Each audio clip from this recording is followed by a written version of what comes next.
good evening আপুনি চাইছে learning টেকে আপুনি যদি চেনেলটোত নতুন হৈছে তেনেহ'লে নিশ্চয় চেনেলটো ছাবস্ক্ৰাইব কৰি দিব কিয়নো আপুনি এই চেনেলৰ যোগেদি নতুন নতুন খবৰবোৰ পাই থাকিব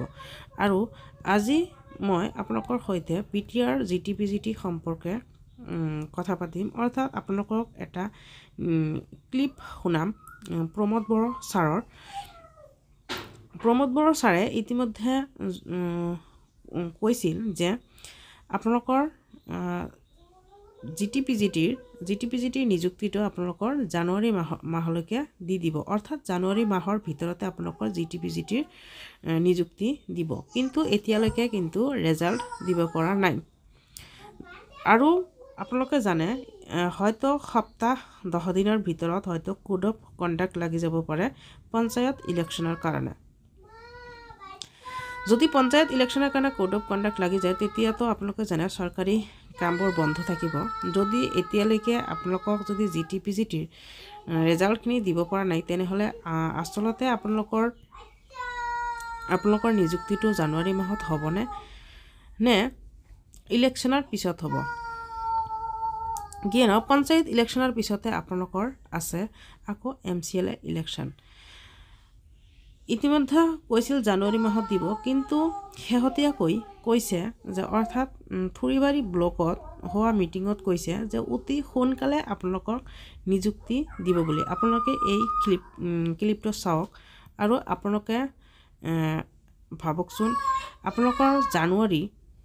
জানুৱাৰী মাহতে আপোনালোকক নিযুক্তি দিব পাৰিবনে এই আঁচনিবিলাক এইখিনিতো সীমিত হোৱা নাই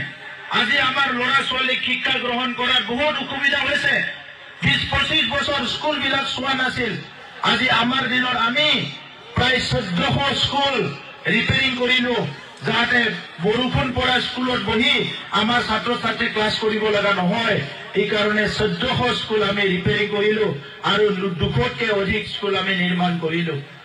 আপোনালোকে শুনিছে প্ৰায় 7,000-8,000 মান আমি চাকৰি দিলো এই চাকৰি দিয়াৰ সময়ত কোনো মানুহে ঘুষ দিব লগা হোৱা নাই ইয়াত মাষ্টৰৰ চাকৰি 99ৰ চাকৰিটো আগৰ চৰকাৰে ঘূৰাই আছিলে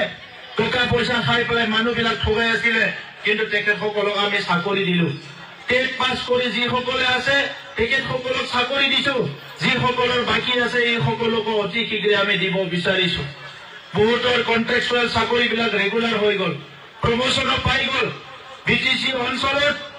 আজি যিসকলে চাকৰি কৰি আছে তেখেতসকলৰ কোনো অসুবিধা নোহোৱাৰ কাৰণে আমি বিভিন্ন নতুন আঁচনি আনিছো যাতে চিষ্টেমটো ঠিক কৰি দিব পৰা যায় গাঁওবিলাকৰ হাজাৰ কালভাৰ বনোৱা হ'ল খেতি পথাৰত ট্ৰেক্টৰ দিব নোৱাৰে খেতি পথাৰত যাবলৈ দিগদাৰ হয় ৰাস্তাত ইটা আনিব নোৱাৰে বালি আনিব নোৱাৰে বহুত জাগাবিলাকত কালভাৰ বনোৱা